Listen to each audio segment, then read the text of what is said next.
এবার আপনারা একটা ভজন শ্রবণ করবেন দুই বাহু তুলে এবং তারপরে কথাকে আবার সামনের দিকে এগিয়ে নিয়ে যাবেন।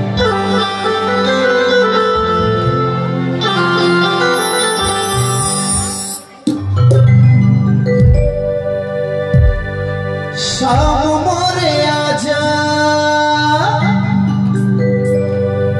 गोविंद मोरे आजा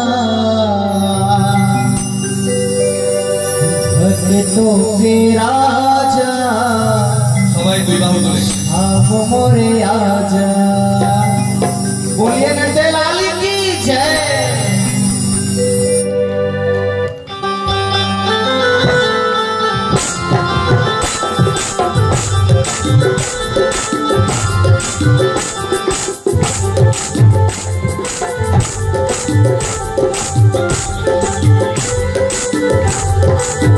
तो के राजा शाम मोरे आजा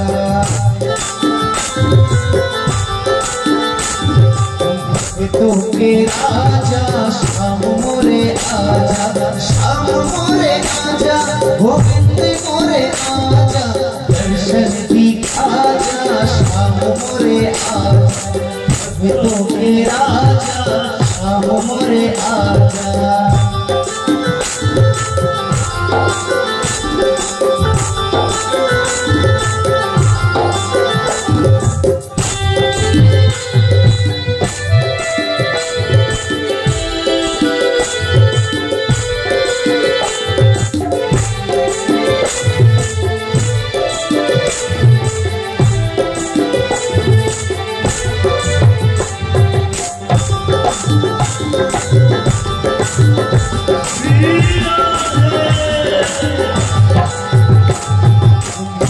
वाले आजा ओ बंसी वाले आजा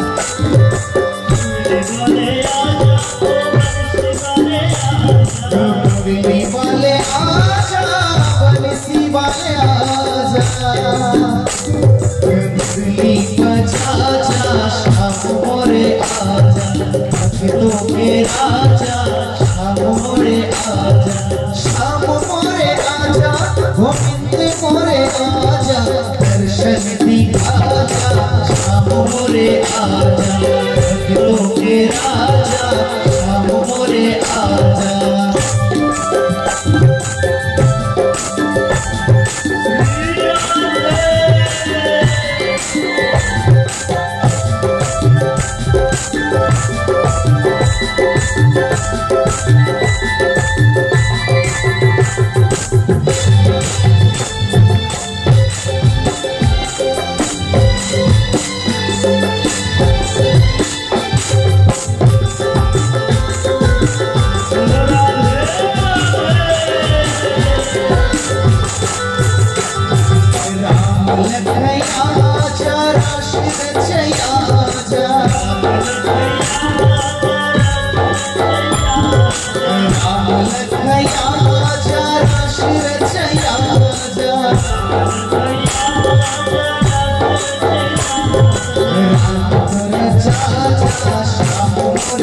राशि तोरे चाचा शाम मोरे आजा शाम मोरे आजा गोविंद मोरे आजा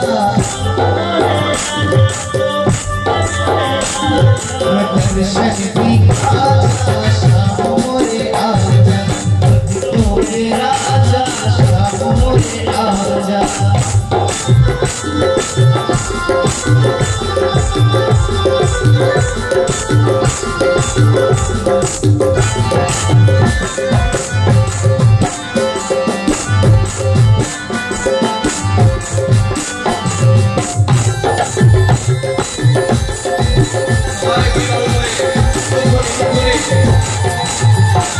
छोरे आजा ओ की छोरे आजा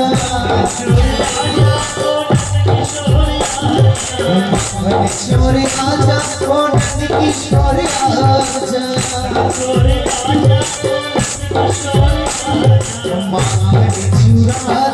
शाम मोरे आजा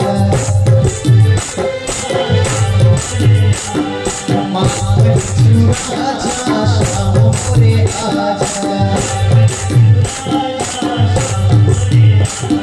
শ্যাম করে আজা গোবিন্দ করে আজা শ্যাম করে আজা গোবিন্দ করে আজা দর্শন দি আজা শ্যাম করে আজা ভক্ত করে আজা শ্যাম করে আজা ভক্ত করে আজা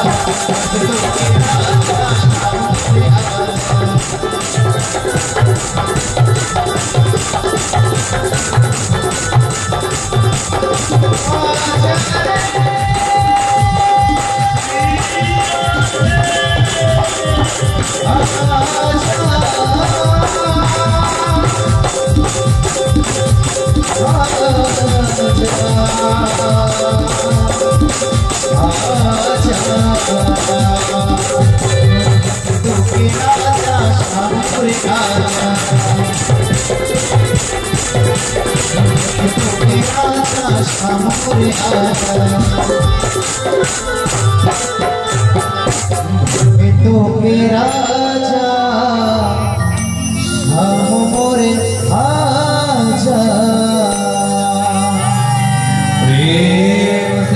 भक्तवत्सल भगवान की प्रेम से बोलिए बांके बिहारी लाल की प्रेम से बोलिए राधे राधे।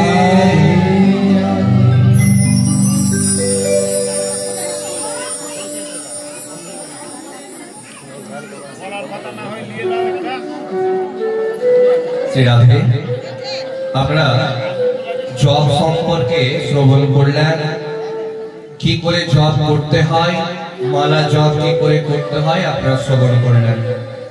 এবং গুরুদেবের কাছে দীক্ষা নেওয়ার পর গুরুদেবের কথা অবশ্যই শ্রবণ করার প্রয়োজন আছে, যদি তিনি সঠিক ব্যাখ্যাটা দেন তবে। এখানেও বলি, আমি ধরে নেন কোথাও দীক্ষা নিলাম, কিন্তু দীক্ষা গুরুদেব আমাদেরকে বিধানটা ঠিক দিচ্ছে না, কিন্তু আমি শাস্ত্রে অন্য কিছু পড়েছি, তবে কিন্তু আপনাকে শাস্ত্রের বিধানটা কিন্তু মানতে হবে। কারণ মানুষের মুখ থেকে বেশি প্রাধান্য পাবে কি শাস্ত্র। আমার যেটা কথা সেটা থেকে প্রাধান্য পাবে কি এই ভাগবতের মহাপুরাণের পুস্তকটা। এখানে যেটা লেখা থাকবে সেটাই কিন্তু প্রাধান্য পাবে। খুব মন দিয়ে শ্রবণ করুন। যেমন করে গীতা পাঠের শেষে মাহাত্ম্য কথা পাঠ শ্রবণ না করলে সেই পাঠের কোনোই পূর্ণ ফল লাভ করা যায় না, তেমন ভাগবত পাঠের শুরুতেই মাহাত্ম্য কথা শ্রবণ করতে হয়। খুব মন দিয়ে এখন আপনারা শ্রবণ করতে চলেছেন भागवत पाठेर महत्व कथा। प्रेम से बोलिए श्री कृष्ण भगवान की जय।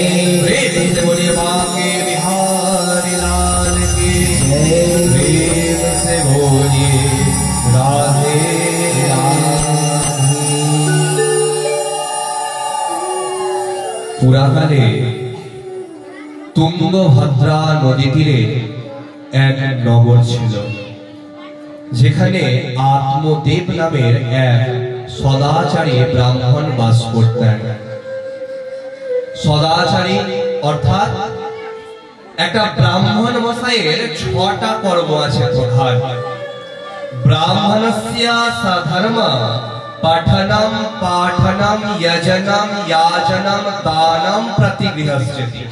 অর্থাৎ নিজে পড়া, অন্যদেরকে পড়ানো, নিজের বাড়িতে পুজো আদি যজ্ঞাদি কর্ম করা, অন্যের বাড়িতে গিয়ে পুজো আদি যজ্ঞাদি কর্ম করা, দান নেওয়া আর দান দেওয়া।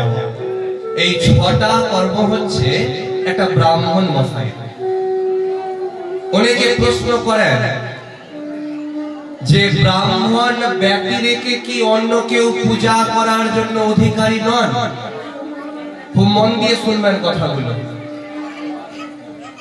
একজন জন্মসূত্রে ব্রাহ্মণ ঘরে জন্ম নিয়েছেন, কিন্তু তিনি দেখতে পাওয়া যায় রাস্তার মধ্যে মদ খেয়ে পড়ে থাকে কোথাও।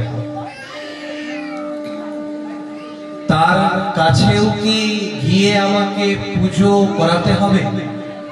কথাতে ধ্যান দেবেন। পুজো করতে করতে আপনার বাড়ির বারান্দাতে খৈনি খেতে শুরু করে দিল। সেই হাত দিয়ে কিন্তু আচমন করছে। লক্ষ্য করবেন, যিনি খৈনি খান খুব ভালো কথা, তিনি খান, কিন্তু তার বাম হাতের এই তালুটা কখনো পরিষ্কার পাবেন না। যিনি খান তার বাম হাতের এই তালুটা কখনো পরিষ্কার পাবেন না। সব সময় কিন্তু কিছু না কিছু সেখানে একদম পুরো উঠে যাবে। ভাবেন একটা চামড়ার এই জায়গাতে চামড়া উঠে যাচ্ছে, মানে মুখের ভিতরে ঢাকার পরে মুখের কি অবস্থাটা হচ্ছে ভাবুন, চিন্তা করে। তো বিষয়বস্তু হচ্ছে, যিনি ধরে নিয়েছেন সঙ্গ দোষে তিনি তো আর ছাড়তে পারবেন না, কিন্তু যিনি খাচ্ছেন তিনি কিন্তু নিজের সন্তানকে কখনোই খেতে বলবেন না, কারণ এটা ভালো জিনিস নয়। শ্রাদ্ধ করাচ্ছেন পুরোহিত মশাই, শ্রাদ্ধ করাতে করাতে বিড়ি খেতে শুরু করে দিয়েছেন পুরোহিত মশাই। বিড়ি খাচ্ছেন আর কথা বলছেন। দেখুন, আমি কাউকে নাম ধরে কথা বলছি না, কারো যদি গায়ে লাগে তার জন্য আমি দুঃখিত। আমি এখানে পাঠ করতে বসেছি, আমি ওই সাইডের কোণাতে গিয়ে সিগারেট খাচ্ছি, আর কোন ভক্ত আমাকে দেখতে পাচ্ছে আমি ওখানে সিগারেট খেতে, ভালো লাগবে? কখনোই লাগবে না। কথাকে কিন্তু ধ্যান দিবেন কথাতে। তো বিষয়বস্তু হচ্ছে, একটা ব্রাহ্মণের কিন্তু 6টা কর্ম আছে। পাঠানাম, পাঠানাম, যজনম, যাজনম, দানম, প্রতিগৃহস্থিতি। তো যে ব্রাহ্মণ মশাই ব্যবসা করছে, যে ব্রাহ্মণ মশাই ডাক্তার হয়ে ডাক্তারি করছেন, যে ব্রাহ্মণ মশাই জুতার একটা দোকান খুলে জুতা বিক্রি করছেন, তিনি কি তার কর্ম করছেন? বলুন। দেখবেন এখনকার দিনে মোবাইলের মধ্যে দেখতে পাবেন যে ব্রাহ্মণরা সব দিন শূদ্র জাতিকে সব দিন হেয় করে এসেছে, ছোট করে এসেছে ইত্যাদি।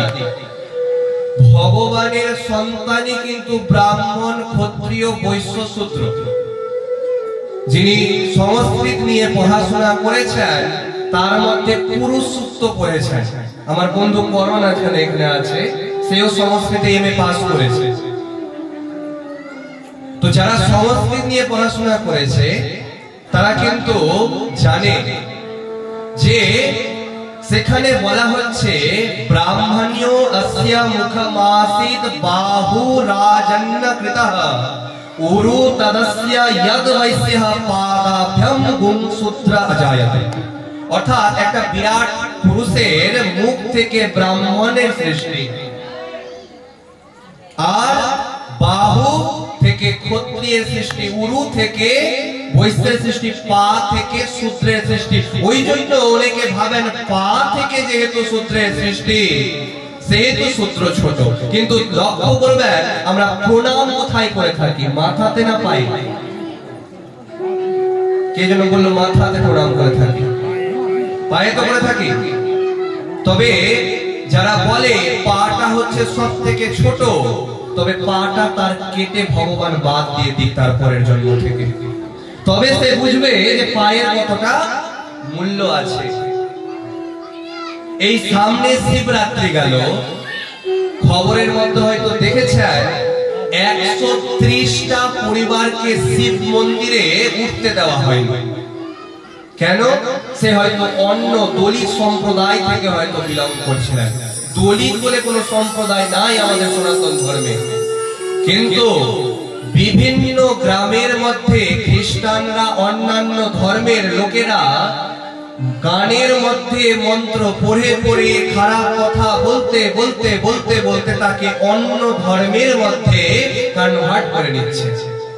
যে যে তোর যে এই ধর্ম আছে সনাতন ধর্ম, এই সনাতন ধর্মে তোকে কেউ মূল্য দিবে না, তুই আমার ধর্মে আয়, আমার ধর্মে তোকে অনেক মূল্য দেওয়া হবে, তোকে উত্তম আসনের মধ্যে বসিয়ে রাখা হবে। দেখুন গীতার মধ্যে একটা কথা আছে, সা ধর্মে নিধনম শ্রেয়া পরধর্ম ভয়াবহ। অর্থাৎ নিজের ধর্ম যদি খারাপও হয়, পরের ধর্ম কিন্তু ভয়াবহ। দেখুন বিভীষণ কিন্তু শ্রী রামচন্দ্রের ভক্ত ছিলেন, কিন্তু আপনি আপনার সন্তানের নাম কখনো বিভীষণ রাখবেন না। দেখেছেন কারো নাম বিভীষণ আছে?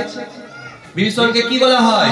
ধর শত্রু বিভীষণ বলা হয়। তো তিনি রাবণের ভাই থাকা সত্ত্বেও তিনি শ্রী রামচন্দ্রের সাথে হাত মিলিয়েছিলেন, সেই জন্য তাকে ঘর শত্রু বিভীষণ বলা হয়। কিন্তু অপরপক্ষে সেই মহাভারতের মধ্যে বিদুর ছিলেন।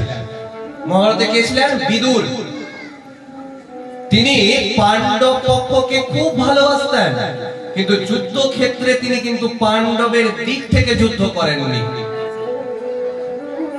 বিদুর পাণ্ডবের দিক থেকে কিন্তু যুদ্ধ করেননি, ওই জন্য বিদুরের নামে কিন্তু কোনো কলঙ্ক নাই। কিন্তু বিভীষণের নামে কত কলঙ্ক, যে ঘরের শত্রু বিভীষণ। আর এখন বর্তমানে সনাতনীরাই সনাতন ধর্মের শত্রু হয়ে যাচ্ছে। তো অতএব একটা কথা মাথায় রাখবেন, যে নিজের ধর্মকে সম্মান করুন, আগে জানুন যে আমাদের ধর্মের মধ্যে কি আছে না আছে। আর যদি না জানেন তবে অন্য ধর্মের কেন, আপনার সনাতন ধর্মের কোনো বক্তা কোনো কীর্তনিয়া আপনাকে আসরের মধ্যে ভুল বলে দিয়ে চলে যাবে, যা আপনি আপনার সন্তানকে নিয়ে পাশে বসে শুনতে পারবেন না। সামনে শিবরাত্রি যে গেল, আপনারা শিবরাত্রির দিন সবাই কিন্তু উপবাস করেছেন, শিবরাত্রির দিন জল ঢেলেছেন শিবলিঙ্গতে। আপনারা কি জানেন যে শিবরাত্রির দিন কি হয়েছিল? না, দেবাদিদেব মহাদেবের সাথে পার্বতী দেবীর বিবাহ হয়েছিল। আপনারা তো এটাই জানেন, ঠিক তো?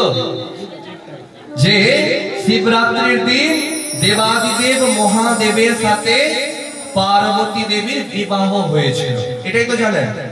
সেই জন্য কুমারী মেয়েগুলো যায় শিবের মতন, দেবাদিদেব মহাদেবের মতন স্বামী লাভ করার জন্য, যাই তো।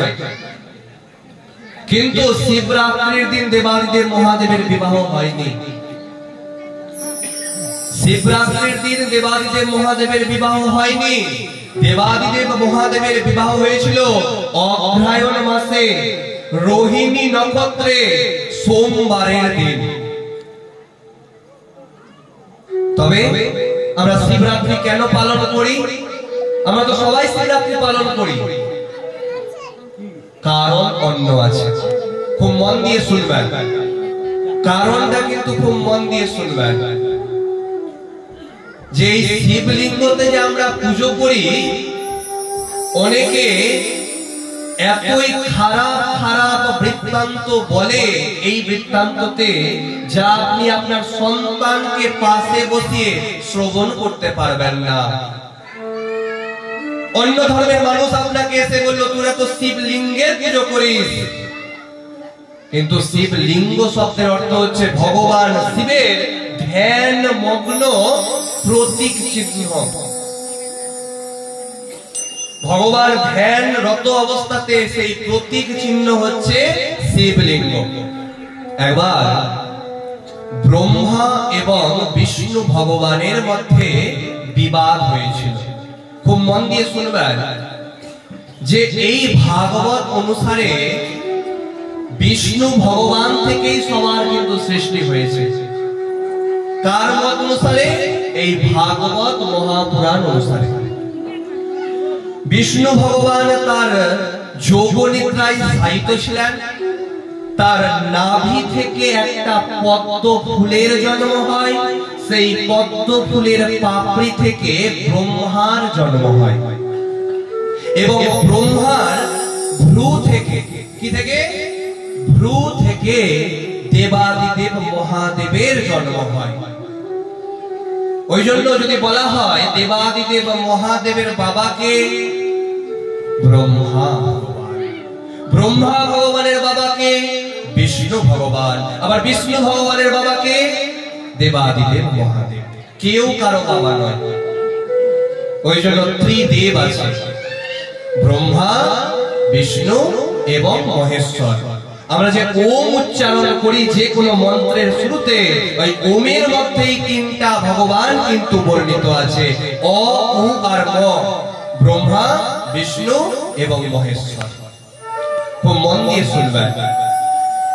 একদিন ব্রহ্মা এবং বিষ্ণু ভগবানের মধ্যে বিবাদ হলো যে আমাদের দুজনের মধ্যে কে বেশি শ্রেষ্ঠ। বিষ্ণু ভগবান বলছেন আমি পালন করি, আমি পালন কর্তা, আমি শ্রেষ্ঠ। ব্রহ্মা ভগবান বলছেন আমি সৃষ্টি করি, তবেই আপনি পালন করতে পারেন, তবে আমি শ্রেষ্ঠ।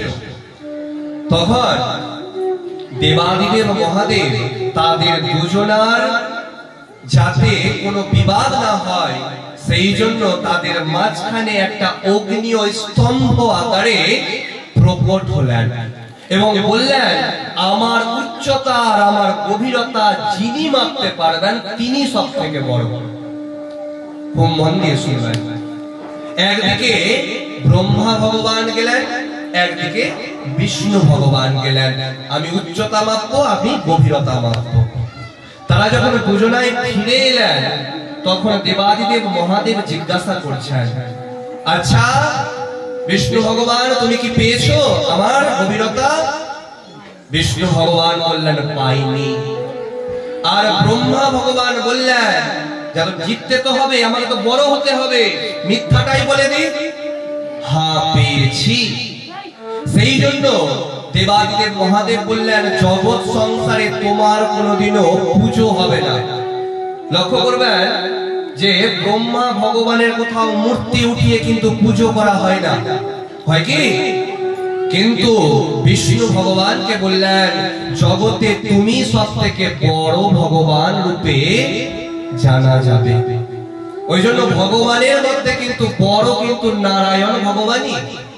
এটা আপনি মানুন আর না মানুন। আমরা সবাই জানি যে সব থেকে আগে পুজো হয় গণেশ দেবতার। আমি যখন পাঠ শুরু করেছিলাম 5টা দেবতার পুজো করলাম। প্রথম হচ্ছে গণেশ দেবতা, দ্বিতীয় হচ্ছে সূর্য দেবতা, তৃতীয় হচ্ছে নারায়ণ দেবতা, চতুর্থ হচ্ছে শিব দেবতা, আর পঞ্চম হচ্ছে দুর্গা দেবী। এই পঞ্চ দেবতার কিন্তু পুজো অবশ্যই করতে হয়। কিন্তু লক্ষ্য করবেন আমরা যখন হাতে আচমন করি তখন কি বলি? ওম বিষ্ণু। শুরুটা কি দিয়ে করছি? বিষ্ণু দিয়ে। তারপরে বলি ওম আপবিত্রা পবিত্রো বা সর্বাবস্থাং গতোপি বা ইয়াস্মরে পুণ্ডরীকাক্ষং সা বাহ্যা ভন্তরসুচি। অর্থাৎ আমরা যে পাপী, এই পাপীকে কে উদ্ধার করবে? পুণ্ডরীকাক্ষং। পুণ্ডরীক অর্থাৎ নারায়ণ ভগবানকে যদি ইয়াস্মরে যিনি স্মরণ করবেন তিনি উদ্ধার লাভ করবেন। করি তো আমরা সবাই, কিন্তু আমরা অর্থটা জানি না বলে কিন্তু আমরা বুঝতে পারছি না। তো দেবাদিদেব মহাদেব বললেন জগতে তুমি শ্রেষ্ঠ হয়ে থাকবে। তখন ব্রহ্মা এবং বিষ্ণু ভগবানের পুজো করার উদ্দেশ্যে সেই জ্বলন্ত অগ্নিয় পিণ্ডটা আস্তে আস্তে শীতল হয়ে ছোট শিবলিঙ্গ আকার ধারণ করলো এবং এই শিব চতুর্দশীর দিন প্রথম সেখানে দুগ্ধ অভিষেক এবং জল দিয়ে অভিষেক ব্রহ্মা এবং বিষ্ণু ভগবানই সেই শিবরাত্রির দিন করেছিলেন। আর সেই শিবরাত্রির দিনই যেহেতু শিবলিঙ্গের প্রতিষ্ঠা হয়েছিল সেই জন্য আমরা শিবরাত্রির দিন শিবলিঙ্গতে আমরা দুগ্ধ অভিষেক, জল দ্বারা অভিষেক করে থাকি। প্রেম সে বলিয়ে দেবাদিদেব মহাদেব কি জয়। খুব মন দিয়ে শ্রবণ করবেন। কিন্তু আমরা লক্ষ লক্ষ টাকা দিয়ে অনেক এমন বড় বড় কীর্তনিয়াকে ডেকে নিয়ে আসছি যার এই সব শাস্ত্র সম্পর্কে বিন্দু মাত্র সে জানে না। ঝাঁটা কোথায় রাখতে হবে, জুতা কোথায় রাখতে হবে, আপনাকে 3 ঘন্টা ধরে এই শুধু বৃত্তান্ত বলে আপনার কাছ থেকে লক্ষ লক্ষ টাকা নিয়ে চলে গেল। যেহেতু লক্ষ টাকা নিয়েছে সেহেতু বড় কীর্তনিয়া, যার যত রেট সে তত বড়। জ্ঞানের দিক থেকে মানুষ বড় হয় না, রেটের দিক থেকে বড়। চিন্তা করুন। কিন্তু আমরা কখন সেগুলো জানতে পারবো? যখন আমরা নিজে শাস্ত্র অধ্যয়ন করব, নিজে পড়ব। আমি যখন ভুল বলবো, আপনি যদি বাড়িতে নিজে শাস্ত্র পড়ে থাকেন, আপনার ঠিক কিন্তু সেই কানে শোনা মাত্র ভুলটা কিন্তু কানের মধ্যে ভেসে উঠবে যে আমি ভুল বলছি। মন দিয়ে শ্রবণ করবেন। তো সেই ব্রাহ্মণ মশাই, যার নাম হচ্ছে আত্মদেব, তিনি তার কর্ম খুব সুন্দর ভাবে করতেন। একদিন তিনি বন থেকে বাড়ি ফিরছেন, এমন সময় ভগবানের চিন্তা করছেন, ভগবান আমার ধন দৌলতের কোনো অভাব নেই, কিন্তু বাড়িতে একটা পুত্র সন্তানের অভাব আছে।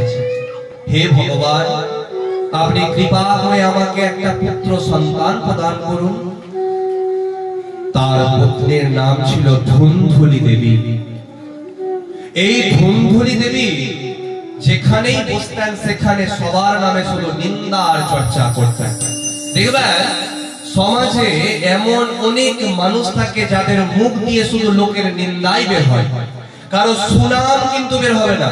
যে অমুক জন ভালো, এই ভালো কথাটা সে বলতে পারবে না, কিন্তু অমুক জন খারাপ সেটা কিন্তু বলতে পারবে। যে বেশি লোকের নিন্দা চর্চা করে তার নিজের পরিবারে কখনো কিন্তু ভালো হয় না। খুব মন দিয়ে শ্রবণ করবেন। এই ধুন্ধুলি দেবী যখন কোন তুলসী গাছ লাগাতেন, সেই তুলসী গাছ মারা যেত। যখন কোন ফলের গাছ লাগাতেন, সেই গাছে ফল হতো না। কোন ফুলের গাছ লাগাতে গেলে সেই গাছে ফুল হতো না। দেখবেন অনেকের হাতে ফল ফুল গাছে খুব ভালো হয়। যে কোনো পরিস্থিতির মধ্যে, যে কোনো মাটিতে আপনি গাছকে গাড়লেন, দেখবেন সেই গাছ খুব সুন্দর ভাবে হয়ে গেছে, মানে তার মনটা কিন্তু খুব পবিত্র আছে। কিন্তু অনেকের হাতে ফুল ফল ভালো হয় না। আমার কথা নয়, শাস্ত্রের কথা। তো সেই ধুন্ধুলি দেবী যেহেতু মন থেকে এতটাই পাবে, সেহেতু তার লাগানো গাছে কোনো ফুল ফল হতো না। তার বাড়িতে যে বউ মাতা ছিল তারও কোনো বাছুর টাছুর ছিল না, এবং নিজেরও কোনো সন্তান ছিল না। কিন্তু সেই জন্য তিনি একবারও মনের মধ্যে দুঃখ লাভ করতেন না, দুঃখ পেতেন না। তিনি তার কর্মে, ওই নিন্দা চর্চার কর্মে তিনি সব সময় ব্যস্ত থাকতেন। কিন্তু আত্মদেব তিনি মনের মধ্যে দুঃখ নিয়ে একদিন ভোরবেলা তার পত্নীকে কোনো কথা না বলে তিনি বনের মধ্যে চলে গেলেন। এই ব্রহ্ম মুহূর্ত আর ভোর কিন্তু এক কথা নয়। আমরা বলি না ভোরবেলা ঘুম থেকে উঠতে গেলে যে ব্রহ্ম মুহূর্তে ঘুম থেকে উঠে গেছি। এই ব্রহ্ম মুহূর্ত কথাটা আমরা কিন্তু সবাই জানি যে ব্রহ্ম মুহূর্তে ঘুম থেকে উঠতে হয়, কিন্তু আমরা অনেকেই জানি না যে ব্রহ্ম মুহূর্ত কোন সময়টা। কোন সময়টা হচ্ছে ব্রহ্ম মুহূর্ত। খুব মন দিয়ে শুনবেন। সূর্য উদয় হওয়ার 48 মিনিট আগে ব্রহ্ম মুহূর্ত শেষ হয়ে যায়। 48 মিনিট সমান হচ্ছে 2 দণ্ডকাল। 1 দণ্ডকাল সমান হচ্ছে 24 মিনিট। কথাতে ধ্যান দেবেন তবেই বুঝতে পারবেন, না তো বুঝতে পারবেন না। দেখবেন সামনে বাসন্তী পুজো আসছে, আপনাদের এখানে দুর্গা পুজো হয় না, সেখানে সন্ধি পুজো হয়ে থাকে। এই বছর পুজোর ডেট টাইম খুব খারাপ খারাপ অবস্থায় ছিল, কিন্তু লক্ষ্য করবেন সন্ধি পুজোর যে সময় 48 মিনিট, ওটা ওই সময়টাতে সব মন্দিরে ওই সময়টাতে কিন্তু পুজো হবে বা হচ্ছে। কিন্তু অন্যান্য সময় ওই সময় অন্য মন্দিরে পুজো হয়ে শেষ হয়ে গেছে, আপনার মন্দিরে হয়তো পুজো শুরু হলো। এটাও কিন্তু এই বছর হয়েছে। কেউ রাত্রেবেলা পুজো করেছে, কেউ ভোরবেলা পুজো করেছে। আপনাদের পুষ্পাঞ্জলি দিতেও কিন্তু খুব সমস্যা হয়ে হবে। তো এই যে সন্ধি, সন্ধি মানে কি? অষ্টমী তিথির শেষের 24 মিনিট আর নবমী তিথির শুরুর 24 মিনিট, 24 2 48 মিনিট হচ্ছে সন্ধিক্ষণ, সন্ধি পুজো। ওই সময় কোন দেবীর পুজো হয়? চামুন্ডা দেবীর পুজো হয়ে থাকে। দুর্গা পুজো তখন হয় না, কিন্তু কি পুজো হয়? চামুন্ডা দেবীর পুজো হয়ে থাকে। তো সেই 24 এবং 24 48 মিনিট মানে হচ্ছে 2 দণ্ডকাল। সূর্য ওঠার পঞ্জিকাতে যে সূর্য উদয়ের সময় থাকে তার 48 মিনিট আগে ব্রহ্ম মুহূর্ত শেষ হয়ে যায়, তার 48 মিনিট আগে ব্রহ্ম মুহূর্ত শুরু হয়। মানে খুব জোর ধরে নেন, যদি 5টার সময় সকাল হয় তবে 4টার সময় কিন্তু ব্রহ্ম মুহূর্ত, মানে 48 মিনিট আগে কিন্তু ব্রহ্ম মুহূর্ত শেষ হয়ে যাবে। তো সেই ব্রহ্ম মুহূর্ত কিন্তু আলাদা জিনিস, আর ভোর কিন্তু আলাদা জিনিস। ভোরবেলা ঘুম থেকে উঠে আত্মদেব চলে গেলেন বনের মধ্যে। এক গাছের তলাতে তিনি বসে আছেন এবং কাঁদছেন, আর ভগবানের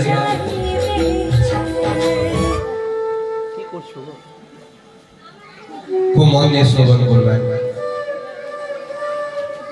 যে ভগবানের নাম শ্রবণ করছেন। অমন সময় ভগবানের এক দূত, এক যোগী পুরুষ সন্ন্যাসী পাশে থাকা এক সরোবরে জল পান করতে এলেন। জল পান করা যখন তার হয়ে গেছে, তিনি যখন ফিরে আসছেন পথ দিয়ে, তখন সেই আত্মদেব নামের ব্রাহ্মণ মশাই তার পা জড়িয়ে ধরলেন এবং কাঁদতে শুরু করলেন। তখন সেই যোগী পুরুষ বলছেন, কথম রোদসি বিপ্রা ত্বং কাতে চিন্তা বলিয়সি বদত্বং সত্বরং ময়্যা स्वस्य दुःख्यस्य कारणम्। हे ब्राह्मण मशाई, আপনি কাঁদছেন কেন? আপনার কাঁদার কারণটা আমাকে বলবেন, তবেই না আমি বুঝতে পারবো আপনি কাঁদছেন কেন। তখন সেই আত্মদেব বলছেন যে আমার টাকা পয়সার কোনো অভাব নাই, কিন্তু আমার একটা পুত্র সন্তানের অভাব আছে। কৃপা করে আমাকে আশীর্বাদ দেন যাতে আমার পুত্র সন্তান হয়। তখন সেই যোগী পুরুষ ধ্যানের মধ্যে বসলেন এবং ধ্যান থেকে উঠে জানতে পারলেন, আর সেই জানা কথাটি সেই আত্মদেবকে বলছেন, শিনো विप्रा मया ते अद्य प्रारब्धं तो विलोकिता सप्ता जन्मावधि तव पुत्र नैव च आगामी 7 जन्म তোমার কোনো পুত্র সন্তান জন্মগ্রহণ হবে না। এই কথা যখন জানতে পারলেন, তখন সেই আত্মদেবের হৃদয় আরো বেশি বিদীর্ণ হলো, আরো কাঁদতে শুরু করলেন। এবং তিনি মনের মধ্যে প্রতিজ্ঞা করলেন যতক্ষণ পর্যন্ত আমাকে পুত্র সন্তান হওয়ার আশীর্বাদ দিবেন না এই যোগী পুরুষ, ততক্ষণ তার পাও আমি ছেড়ে দেব না। তিনি পা ধরে কাঁদছেন। অমন সময় যোগী পুরুষ দেখলেন ইনি তো আমার পা ছাড়বেন না, সেই জন্য তাকে বললেন, আচ্ছা এই নাও, তোমাকে একটা ফল দিচ্ছি, এই ফলটা তুমি গ্রহণ করো। এই ফল যদি তোমার ধর্মপত্নী গ্রহণ করে খায়, তবে অবশ্যই তার কিন্তু ধার্মিক পুত্র সন্তানের জন্ম হবে। তখন সেই ফলটা হাতে নিয়ে সেই আত্মদেব অনেক খুশি হলেন এবং দৌড়াতে শুরু করলেন। যখন বাড়ি পৌঁছেছেন, ধুমধুরি দেবীকে ডাকছেন, ওগো শুনছো? ঘরের ভিতর থেকে আওয়াজ আসছে, কি হয়েছে, এত চিৎকার কেন করছো? দেখবেন অনেকের বাড়িতে স্বামীর গলার আওয়াজ থেকে তার পত্নীর গলার আওয়াজ কিন্তু বেশি হয়। পত্নী মনে মনে চিন্তা করে যে আমি আমার স্বামীকে একদম আঁচলের তলায় দমিয়ে রেখেছি, যেটা বলবো সেটাই শুনবে, যেটা বলবো না সেটা শুনবে না, ইত্যাদি। দেখুন, একটা পরিবারে দুজনারই ভূমিকা আছে, যেমন স্বামীর আছে তেমন স্ত্রীর আছে, কারো বেশি কম নয়। স্বামীকেই আপনি সেবা করবেন, পত্নীকে ধরে ধরে মারছে, স্বামীকে আপনি সেবা করছেন, তা নয়। স্বামীরও যেমন সেবা করা উচিত, পত্নীরও তেমন সেবা করা উচিত। তখন খুব মন দিয়ে শ্রবণ করবেন। সেই ধুন্ধুলি দেবী তখন বললেন, আমার বাড়িতে কি ফলের কোনো অভাব আছে? একটা ব্রাহ্মণের বাড়িতে কখনো ফলের অভাব থাকে না, থাকে কি? তো সেই ফলটা হাতে দিয়ে বলছেন, এই ফল কিন্তু কোনো সাধারণ ফল নয়, এই ফল খেতে গেলে তোমার অবশ্যই ধার্মিক পুত্র সন্তানের জন্ম হবে, তুমি অবশ্যই এই ফলটা গ্রহণ করো, খাও। এই কথা বলে তিনি বললেন, আমার একটা কাজ পড়ে গেছে, আমি কাজের দরুন একটু বের হচ্ছি, তুমি কিন্তু ফলটা খেয়ে নিও। ধুন্ধুলি দেবী তখন হাতের মধ্যে ফলটা নিয়ে বারান্দার মধ্যে বসলেন এবং চিন্তা করছেন, ফলটা আমি খাবো কি খাবো না। তখন তার একটা বান্ধবী এলো, বান্ধবীকে সই বলা হয়। সেই বান্ধবী তখন এসে বলছেন, কি ব্যাপার, তোকে খুব চিন্তিত মনে হচ্ছে? কারণ এতদিন তো সবাইকে তুই চিন্তায় রাখিস, কারণ যে নিন্দাবাজ হয় তাকে যদি তার কোনো বান্ধবী কারো সম্পর্কে কোনো কথা বললো, যতক্ষণ পর্যন্ত তাকে বা তার কানে বলবে না, ততক্ষণ তার কিন্তু ঘুম আসবে না। তো তুই এতদিন সবাইকে চিন্তিত করে রাখিস, আজকে তুই নিজে চিন্তিত হয়ে আছিস কেন? দেখ না, এই ফলটা আমার হাতে দিয়ে আমার স্বামী বলেছে এই ফল খেতে গেলে আমার পুত্র সন্তান হবে। আচ্ছা তুই বলতো, ফল খেতে গেলে কি কখনো পুত্র সন্তান হয়? আর ধরেও নিলাম যে ফল খেতে গেলে পুত্র সন্তান হবে, তবু আমি খাবো না। তখন তার বান্ধবী বলছেন, আচ্ছা তুই একটা কথা চিন্তা কর, তোর স্বামী যখন তোকে বিবাহ করে নিয়ে এসেছিল, তখন বিবাহের সময় পাত্রের হাতের মধ্যে পাত্রের হাত দিয়ে পাত্রীর বাবা অর্থাৎ পিতা কন্যা দান করে, দেখবেন কন্যা দান করে না? তখন বলা হয় যে এতদিন থেকে আমার মেয়ের সুখ দুঃখের সমস্ত দায়িত্ব আমার ছিল, এখন থেকে আমি এই দায়িত্ব আমি তোমার হাতে তুলে দিলাম। তো যে স্বামী তোর পিতার কাছ থেকে তোর সুখ দুঃখের সমস্ত দায়িত্ব গ্রহণ করে তোকে নিয়ে এসেছে, তোর সেই স্বামীর একটা কথা তুই শ্রবণ করতে পারছিস না? তখন বলছেন বান্ধবী, সই, আচ্ছা এই ফলটা যদি আমি খাই আর আমার গর্ভের মধ্যে যদি সন্তান আসে আর কোন ডাকাত যদি ডাকাতি করতে আসে, তবে আমি তো গর্ভের মধ্যে সন্তান নিয়ে পালাতেই পারবো না, আমি এই ফল খাবো না। আর বলছেন যে আমি হচ্ছি, দেখবেন বিকালবেলা আপনাদের গ্রামগঞ্জে আসর বসে, নিন্দা চর্চা, ভালো আসর বসতে পারে কিন্তু বেশিরভাগ নিন্দা চর্চার আসর বসে। রাস্তা দিয়ে কেউ যায়, ওর বাড়িতে এসেছে, নিশ্চয়ই কোনো কারণ আছে আসার পিছনে। তো দেখবেন সেই আসরের মধ্যে একজন হেড থাকে, মেন থাকে, প্রধান থাকে। সে কখনো কাউকে কোনো কথা বলতে দেয় না, সে নিজে শুধু বলবে, অন্যজন সবাই শুনবে। তো সেই মেন হেড ছিল কে? ধুনধুলি দেবী। বলছে আমি যদি গর্ভের মধ্যে আমার সন্তান আসে, খাওয়া দাওয়া তো বেশি করে খেতে পারবো না, আমি শরীরটা একটু দুর্বল দুর্বল হয়ে যাবে, ওই জন্য আমি এই ফলটা খাবো না।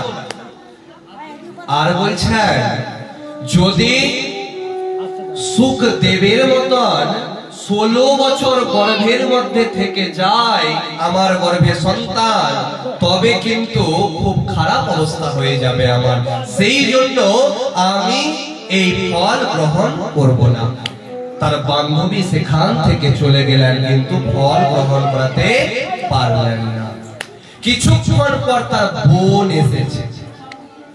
বোন এসে বলছে, দিদি কি ব্যাপার, তুই হাতের মধ্যে ফল নিয়ে বসে আছিস, দেখ না আমার স্বামী আমাকে এই ফলটা দিয়ে বলেছে যে আমার পুত্র সন্তান হবে।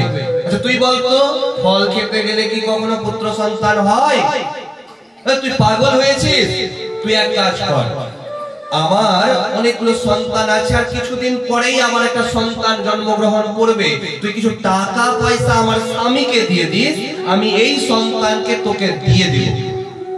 টাকার জন্য নিজের সন্তানকে পর্যন্ত দিয়ে দিতে রাজি হয়ে গেল। তবে এক কাজ করিস, আমি যে অন্তঃসত্ত্বা সবাই তো জানে, নগরের মধ্যে বলে দিস যে আমার বোনের সন্তান 6 মাসে নষ্ট হয়ে গেছে। দেখুন কত সুন্দর প্ল্যান। আর তোর এই সন্তানকে, অর্থাৎ আমার যে সন্তান তোকে যে দিয়ে যাব, আমি তোর বাড়িতে এসে মানুষ করে একটু বড় করে তারপর বাড়ি যাব। তাই হলো। কিন্তু তখন ধুনধুলি দেবী বলছেন, সবই তো বুঝলাম, কিন্তু হাতের ফলটাকে করব কি?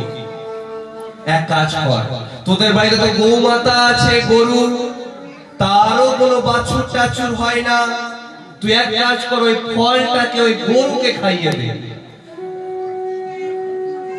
বাড়ির পাশের বাড়িরও লোকের কথা মানুষ শোনে, খুব মন দিয়ে শুনবেন।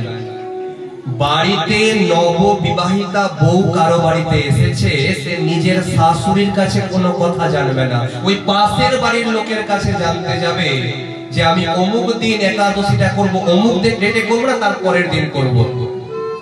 মানে নিজের বাড়ি থেকেও লোকের কথাটা শুনতে বেশি ভালোবাসে, আর সেই জন্যই ঘরে ঘরে মহাভারত হয়। নিজের বাড়ির কথা কখনো বাড়ির বাইরে বলতে নাই। এই ভুলটা করেছিলেন কইকেয়ী। তিনি মন্থরাকে তার মনের সমস্ত কথা বলতেন। আমরা সবাই জানি যে কইকেয়ীর দুটা বর ছিল। বর মানে স্বামী নয়, বর মানে আশীর্বাদ। এই বর মানে আশীর্বাদ কে দিয়েছিলেন? দশরথ রাজা দিয়েছিলেন। কেন দিয়েছিলেন এটা কিন্তু অনেকেই জানি না আমরা। খুব মন দিয়ে শুনবেন। আমরা সবাই জানি একটা বরে 14 বছরের জন্য বনবাসে পাঠানোর বর চেয়েছিলেন, আরেকটা আশীর্বাদে বা বরে চেয়েছিলেন তার নিজের সন্তান অর্থাৎ ভরত যাতে রাজা হয়। দুটা বর চেয়েছিলেন, কিন্তু কেন দশরথ রাজা এই দুটো বর দিয়েছিলেন সেটাও একটু শুনে নেন সবাই। এবং আপনাদের কাছে অনুরোধ করব, 21, 22, 23 এই গোসাইপুরে আমার রাম কথা পাঠ আছে। এই গোসাইপুরে আমার রাম কথা পাঠ আছে, মানে রামায়ণ সম্পর্কে শুধু বৃত্তান্ত বলা হবে। আর রাম কথা অনেক জায়গাতেই হয়নি কোনোদিনও, কারণ রামায়ণ সম্পর্কে আমরা অনেকেই কিন্তু জানি না যে কেমন করে কি হয়েছে না হয়েছে। ভাগবত পাঠ অনেক শুনেছি, এই যে বৃত্তান্ত বলছি আপনারা অনেকেই জানেন, কিন্তু রাম কথার অনেক বৃত্তান্ত আমরা কিন্তু জানি না। আপনাদের কাছে অনুরোধ করব, আপনারা 3 দিনের মধ্যে পারতে গেলে একদিনও গোসাইপুর গ্রামে কিন্তু অবশ্যই পাঠ শ্রবণ করতে অবশ্যই যাবেন। তো কি হয়েছিল, একবার দশরথ রাজা তিনি যুদ্ধক্ষেত্রে পরাজিত হয়েছিলেন, তাকে জীবন দান দিয়ে অর্থাৎ বাঁচিয়ে নিয়ে রাজ্যের মধ্যে ফিরে এসেছিলেন সেই কইকেয়ী। এবং একবার এই দশরথ রাজার হাতের মধ্যে একটা ফোড়া হয়েছিল। মন দিয়ে শুনবেন, হাতে কি হয়েছিল? ফোড়া হয়েছিল। এই ফোড়া এমন ফোড়া, বিষ ফোড়া, যে ফোড়াকে মুখ দিয়ে কিন্তু বিষটাকে বের করতে হবে। একটা বৈদ্য গুণী বলে দিলেন এই কথা, কিন্তু তার পত্নী অন্য পত্নীরা কিন্তু তা রাজি হলেন না করতে। কিন্তু কইকেয়ী নিজের প্রাণকে কোনো কথা চিন্তা না করে তিনি সেই সেবা শুশ্রূষা করে ফোড়াটাকে ভালো করে তুলেছিলেন। সেই জন্য সব থেকে বেশি দশরথ রাজা কিন্তু কইকেয়ীকে ভালোবাসতেন। আর এই জন্য দুটা বর কিন্তু দশরথ রাজা কইকেয়ীকে দিয়েছিলেন। কিন্তু পরবর্তী সময়ে মন্থরার কুপরামর্শে তার নিজের সন্তানকে পর্যন্ত 14 বছরের জন্য বনবাসে দিয়ে দিতে হয়। কেন? ওই বাইরের কথা শুনে। ঠিক যেমন ধুন্ধুলি দেবীর নিজের স্বামীর কথা না শুনে বাইরের অর্থাৎ নিজের বোনের কথা শ্রবণ করলেন। এখানেও কিন্তু একটা জিনিস জানতে হবে মায়েরা, অনেকে দেখবেন বিবাহ করার পর শ্বশুর বাড়িতে এসে আপনার শ্বশুর বাড়িতে কি রান্না হলো, কি হলো, শাশুড়ি কি বললো, সব কথা নিজের মাকে ফোন করে করে সন্ধ্যার সময় 2 ঘন্টা ধরে গল্প করেন। খারাপ লাগতে পারে কথাটা। নতুন বিয়ে হয়েছে, মা মেয়েকে ফোন করছে, বাবুরে তোর শাশুড়িকে এইভাবে যত্ন করিস, তুই এটা করবি, তুই বলবি তোর শরীরটা খারাপ আছে, দেখবি তোর শাশুড়ি নিজেই রান্না করে তোকে খাওয়াবে। হয় কিন্তু এখানেও কিন্তু একটা কথা জানতে হবে, যখন একটা বউ অন্য বাড়ির বউ হয়ে গেল, তখন কিন্তু হাঁড়িতে কি রান্না হচ্ছে, বান্না হচ্ছে, কে কি বললো, এত সব কথা কিন্তু নিজের বাবার বাড়িতেও শ্রবণ করানো যাবে না। কারণ যদি অন্যের বুদ্ধি নিয়ে আপনি চলেন, সেখানেও কিন্তু মহাভারত বাড়িতে লেগে যাবে। তো সেই ধুন্ধুলি দেবী বোনের কথা শ্রবণ করলেন এবং তিনি ওই ফলটা, আশীর্বাদের ফলটা তিনি গৌ মাতাকে খাইয়ে দিলেন। ঠিক কিছুদিন পর রাত্রেবেলা সবাই ঘুমিয়ে আছে, অমন অবস্থাতে ধুন্ধুলি দেবীর বোন নিজে এসে নিজের সন্তানকে রেখে দিয়ে গেলেন। সকালে ঘুম থেকে উঠে সবাইকে ডাকছেন ধুন্ধুলি দেবী, এসো এসো, দেখো দেখো আমার পুত্র সন্তান হয়েছে। তার স্বামী তো জানে যে তার অবশ্যই পুত্র সন্তান হবে, কারণ ঋষির আশীর্বাদ কখনো মিথ্যা যায় না। তিনি সবাইকে ডাকলেন, ভোজন করালেন এবং দান ধ্যান পূর্ণ করলেন।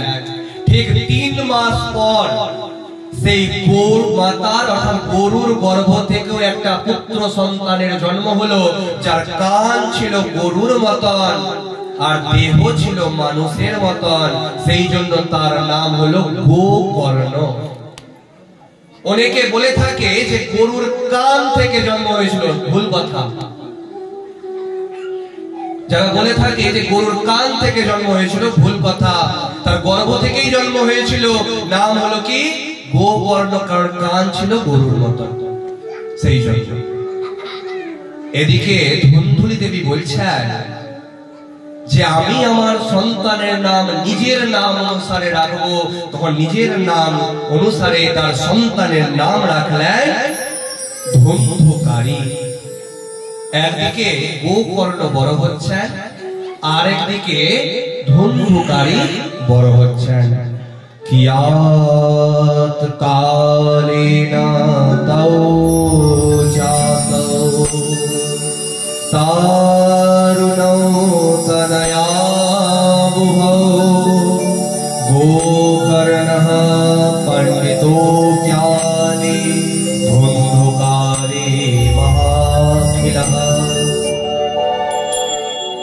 একদিকে গোকর্ণ বড় হচ্ছেন, একদিকে ধুন্ধুকারী বড় হচ্ছেন। গোকর্ণ হলেন ধার্মিক আর ধুন্ধুকারী হলেন অধার্মিক। গোকর্ণ বিভিন্ন তীর্থস্থানে ভ্রমণ করছেন, কিন্তু ধুন্ধুকারী কি করছেন? কোন ছোট বাচ্চাকে খেলাধুলা করতে দেখতে পেতে গেলে তাকে কোলে নিয়ে কুয়ার মধ্যে ফেলে মেরে ফেলছেন।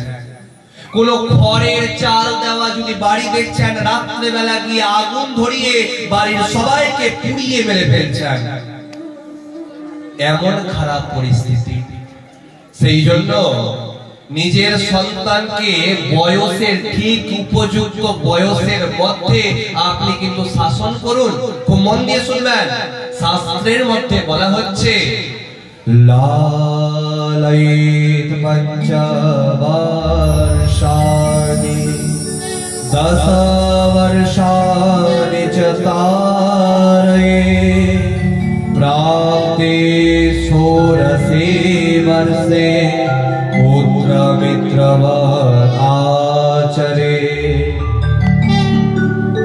যখন একটা সন্তানের 5 বছর বয়স থাকবে, তার মধ্যে আপনি সেই সন্তান যেটা করছে করতে দেন। কিন্তু 5 থেকে যখন সন্তানের বয়স 15 বছর হবে, অর্থাৎ 5 থেকে 15 বছর, ওর মধ্যে কিন্তু আপনাকে শাসন করতে হবে, ডিসিপ্লিনের মধ্যে রাখতে হবে। আমি বলছি না যে মারুন শুধু না, তাকে ধর্মীয় শিক্ষা দেন, তাকে ভক্ত করুন, তাকে শিখান যাতে বাবা মাকে প্রণাম করে কোথাও বের হতে, তবেই সন্তান কিন্তু ভালো হবে। কিন্তু দেখতে পাওয়া যাবে 17 বছর 18 বছরের মেয়ে হুট করে পালিয়ে গিয়ে অন্য জায়গায় বিয়ে করে নিল। দেখতে পাওয়া যাচ্ছে কি যাচ্ছে না? অন্য ধর্মে তো দেখা যাচ্ছে যে আমাদের সনাতন ধর্মের থেকে অন্য ধর্মে গিয়ে পালিয়ে বিয়ে করলো, এমনকি নিজের ধর্মেও পালিয়ে বিয়ে করলো। দেখুন, খুব মন দিয়ে শুনবেন, যারা পালিয়েছেন তারা মনে মনে চিন্তা করবেন আমার বাবা মা আমাকে বিয়ে দিত না বলেই পালিয়েছে। কিন্তু 16 বছর 17 বছর আপনাকে মানুষ করেছে ওই বাবা মা। যখন রাত্রে বেলা একটা সন্তান মেয়ে যখন পালিয়ে যায়, ছেলে যখন পালিয়ে যায়, তারপরে সেই বাবা মার কিন্তু সম্মানটা তেমন থাকে না। সে মুখটা উঁচু করে কাউকে দুটা কথা বলতে পারবে না সেই বাবা মা সারা জীবন যতদিন বেঁচে থাকবে। ওই জন্য সন্তানকে কোনো কাজ করার আগে নিজের পিতা মাতার সম্মানের দিকেও কিন্তু একটু নজর রাখতে হবে, যে আমার বাবা মা আমার জন্য কখনো দুঃখ পাবে না তো, কষ্ট পাবে না তো। কিন্তু যে মেয়ে অন্য ধর্মে পালিয়ে যাচ্ছে, তার পিতা মাতার কি অবস্থা? পরশু দিনের ঘটনা, এক মেয়ে অন্য ধর্মে পালিয়ে বিয়ে করার কারণে তার পিতা মাতা নিজের মেয়ের জীবিত থাকা অবস্থাতে শ্রাদ্ধ করল। সত্যিকারের ঘটনা। মেয়ে জীবিত, কিন্তু থাকতেও যেহেতু মৃত, সেই জন্য জীবিত অবস্থাতে সে শ্রাদ্ধ করলো বাবা মা। চিন্তা করুন, সেই মার যদি কান্নার দিকে যদি দেখেন, তখন আপনারও চোখ থেকে জল বের হবে যে বাবা মার কতটা কষ্ট, কতটা দুঃখ দিয়েছে অন্য জায়গায় পালিয়ে গেল। ভালোবাসুন, কোনো অপরাধ নাই, কিন্তু পিতা মাতাকে জানিয়ে দিন। কারণ বাবা মা যাতে কারো কাছ থেকে খারাপ কিছু না শুনে, এই কথা মাথায় রাখতে হবে। তো সেই ধুন্ধুলি দেবীর বোনের কথা শুনে কি করলেন? ফলটা গৌমাতাকে খাওয়ানোর কারণে গোকর্ণের জন্ম হলো। এদিকে গোকর্ণ হলেন ভালো আর ধুন্ধুকারী হলেন খারাপ। আর ধুন্ধুকারীকে যেটাই করছে তার মা কিন্তু বলছে ঠিক করছিস বাবু, ঠিক করছিস। ওই জন্য বলা হয় আদর বেশি যদি আপনার সন্তানকে দেন, সে কখনোই কিন্তু ভালো হবে না। আপনার সন্তানকে যদি আপনি সব সুখ দেন, তার চাওয়া পাওয়া আস্তে আস্তে বাড়তে থাকবে। ওই জন্য সন্তানের যদি কোনো প্রয়োজনীয় জিনিস না থাকে এবং তার হয়তো সেটা অনেক বেশি প্রয়োজন আছে, কিন্তু কিনার কোনো প্রয়োজন নাই, আপনার পক্ষে কিনে দিবেন না। কারণ সেটা যদি পেয়ে যায়, সেই ছোট ছোট জিনিস থেকে সে বড় জিনিসকে চেয়ে বসবে। খুব মন দিয়ে শ্রবণ করুন। তো সেই ধুন্ধুলি দেবী ধুন্ধুকারীকে একদম ভালোবাসার ফলে সে খারাপ তৈরি হলো। সেই ধুন্ধুকারী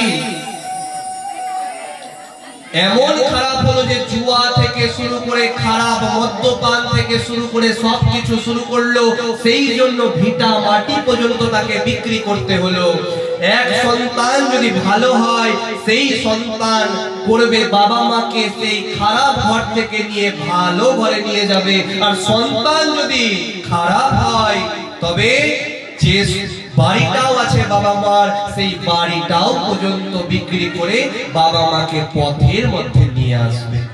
আমরা সবাই একটা কথা বলি যে খারাপ সন্তান থেকে সন্তান না থাকা অনেক ভালো, কিন্তু এই কথাটা এই ভাগবতের এই বৃত্তান্ত থেকেই এসেছে। সংস্কৃতে হচ্ছে এটা বন্ধত্বাং তু সমীচীনা কো পুত্র দুঃখদায়কঃ। বন্ধত্বাং অর্থাৎ বন্ধ, বা যেটাকে খারাপ ভাষাতে বলা হয় বাঁঝা। তো বলছে যে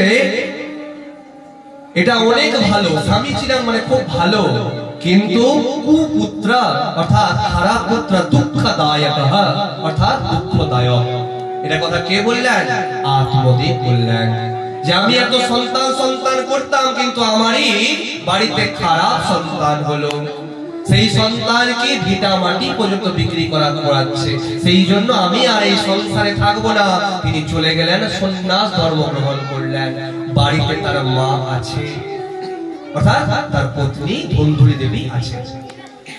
এই ধুন্ধুকারী 5 জন খারাপ নারীকে বিবাহ করলেন। একজন দুজনকে না, 5 জনকে।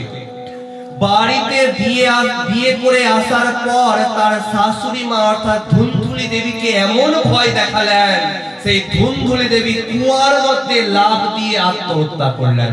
দেখুন, কিছুক্ষণ আগেই বললাম যে সবার মুখের শুধু নিন্দার চর্চা করে, তার কখনো কিন্তু ভালো হয় না।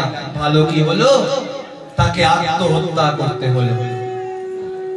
5 জন খারাপ নারী, আজ আমার এটা চাই, কাল আমার সেটা চাই। সেই জন্য ডাকাতি করতে বের হলেন ধুন্ধুকারী, এবং ডাকাতি করে অনেক ধন রাশি মণি মাণিক্য অনেক কিছু নিয়ে এসেছেন।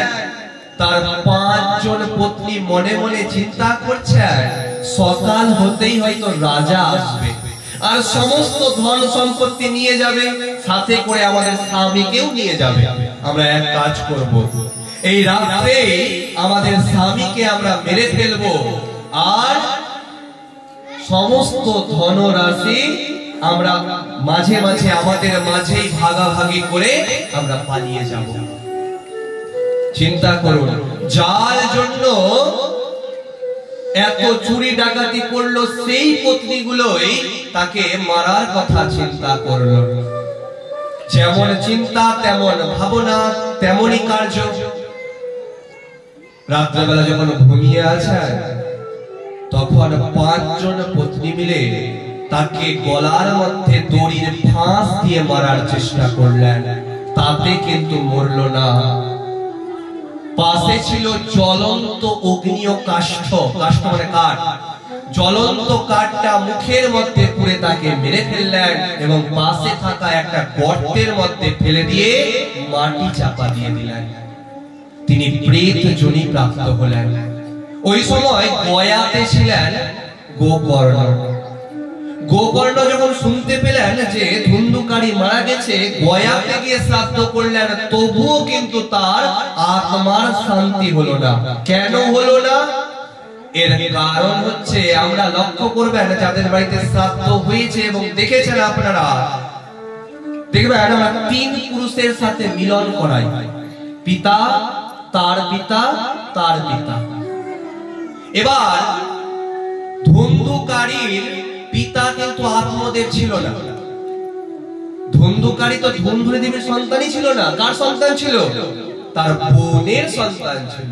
তার তো তিন পুরুষ আলাদা হবে, তার গোত্র আলাদা হবে, সেই জন্য তার কিন্তু আত্মার শান্তি গয়াতে থেকেও হলো না।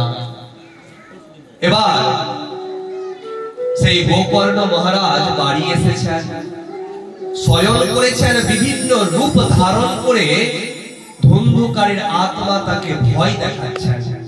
গোকর্ণ তখন বলছেন যে আপনি কে? বলছেন আমি ধুন্ধুকারীর আত্মা।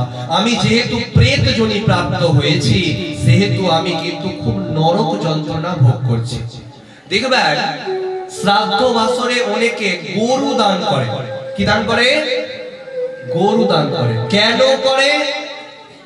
বলা হয় যে গরুর লেজ ধরেই কিন্তু বৈতরণী নদী পার হওয়া যায়, আর এই বৈতরণী নদী থেকেই কিন্তু নরক দুয়ারের উৎপত্তি, সেখান থেকেই নরকের দরজা। ওই বৈতরণী নদী যে বর্ণনা গরুর পুরাণের মধ্যে দেওয়া আছে, তা যদি একটু শুনেন আপনারা ভয় লেগে যাবে আপনাদের, যে এত নরকের যন্ত্রণা আছে।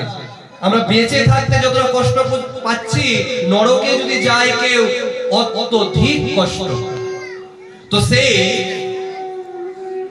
গোকর্ণ বললেন যে আমি এখন কি করব? তখন ধুন্ধুকারী বলছেন আপনি কৃপা করে আমাকে উদ্ধার করুন। তখন তিনি সূর্য দেবের ধ্যান করলেন। ওম রক্তাম্বুজাসনশেষাদ্বৈতসিন্ধো ভালো সমস্ত জগতাধিপং ভজামি পদমদ্বয়া ভয়বরানদতং কামজয় মানিক্যমৌলি মরুণাং রুচিনেত্রা। बोलिए सूर्य देव की जय।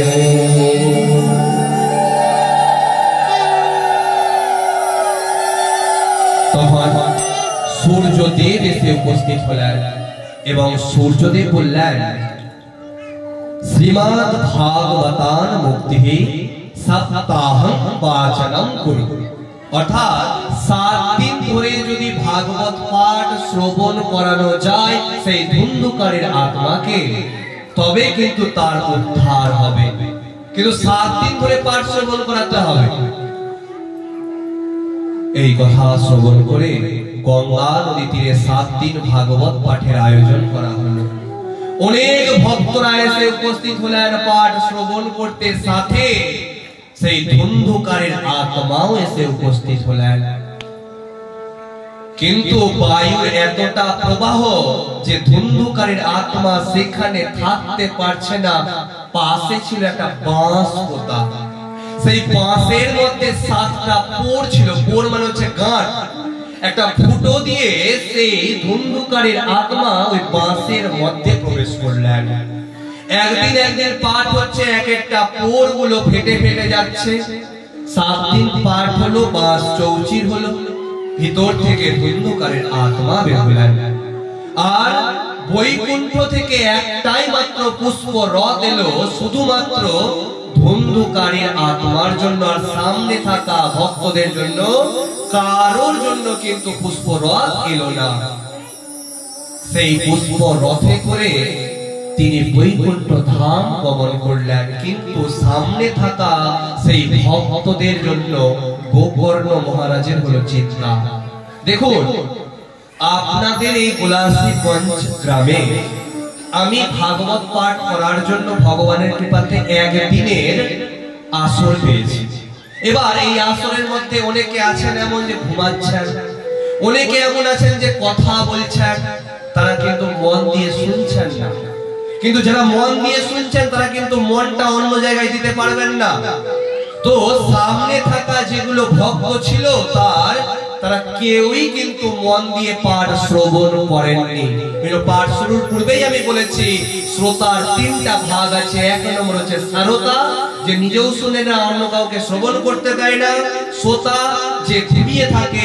আর প্রকৃত শ্রোতা। তো সবাই সেখানে ছিল শ্রোতা এবং শ্রোতা, কেউ প্রকৃত শ্রোতা ছিল না। সেই জন্য সামনে থাকা ভক্তদের মধ্যে কারো জন্য কিন্তু পুষ্পরথ এলো না, কিন্তু মনের মধ্যে তার চিন্তা হলো আমার হয়তো পাঠ করাতে কিছু ভুল হয়েছে। দেখুন, আমি পাঠ করতে এসেছি, আপনারা হয়তো মন দিয়ে শ্রবণ করছেন না।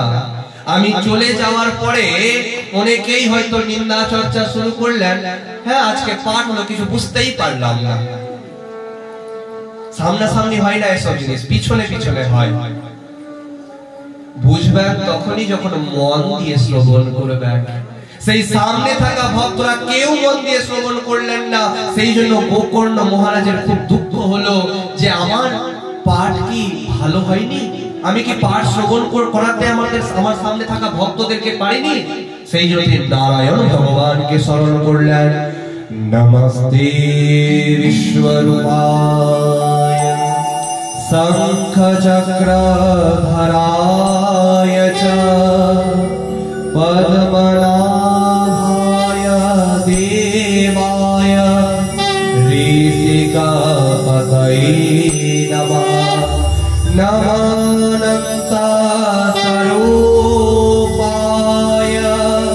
ত্রিগুণাত্ম विभासिने ओम श्री श्री नारायणाय नमो नमः। बोलिए नारायण भगवान की जय हो। नारायण भगवान এসে উপস্থিত হলেন। নারায়ণ ভগবান বলছেন, গোকর্ণ তোমার শ্রবণ করাতে কোনো ভুল হয়নি, কিন্তু সামনে থাকা ভক্তরা কেউ মন দিয়ে শুনেনি, তাদের আবার পাঠ শ্রবণ করাতে হবে 7 দিনের, তবেই কিন্তু তাদের উদ্ধার হবে। তখন শ্রাবণ মাসে আবার 7 দিনের ভাগবত পাঠের আয়োজন করা হলো। সমস্ত ভক্তরা এসে উপস্থিত হলেন এবং খুব মন দিয়ে 7 দিন ধরেই পাঠ শ্রবণ করলেন। দেখবেন আপনাদের গ্রামেই যদি 3 দিনের 5 দিনের 7 দিনের যদি পাঠ হয়, প্রথম 4 দিন, প্রথম 6 দিন, প্রথম 2 দিন কিন্তু ভিড় থাকবে না, কিন্তু শেষের দিন কিন্তু অনেক পরিমাণে ভিড় হবে। কেন হবে জানেন? কারণ খিচুড়ির ব্যবস্থা থাকবে।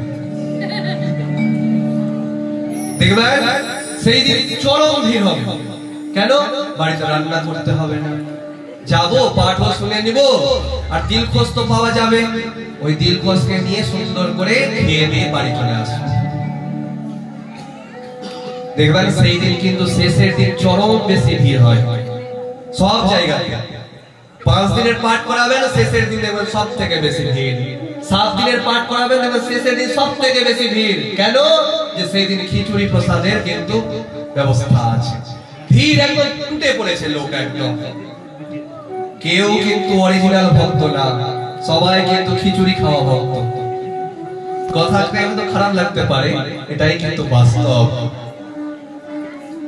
আপনারা যে আজ এসেছেন, আজ আপনাদের কিন্তু পাঠের শেষে খিচুড়ির ব্যবস্থা নাই, ওই জন্য আপনারা প্রকৃত ভক্ত। আর আজ যদি পাঠের শেষে যদি খিচুড়ি প্রসাদের ব্যবস্থা থাকতো, তবে আপনাদেরকেও বলতাম বেশিরভাগ জনাই কিন্তু খিচুড়ি ভক্ত। কথাতে কেউ কিছু মনে করবেন না দয়া করে। তো সেই 7 দিন পাঠ শ্রবণ করার পর সকল ভক্তদের জন্য একটা একটা করে পুষ্পক রথ আসলো বৈকুণ্ঠ ধাম থেকে। সমস্ত ভক্তরা সেই বৈকুণ্ঠ ধাম সেই পুষ্পক রথে করে গমন করলেন।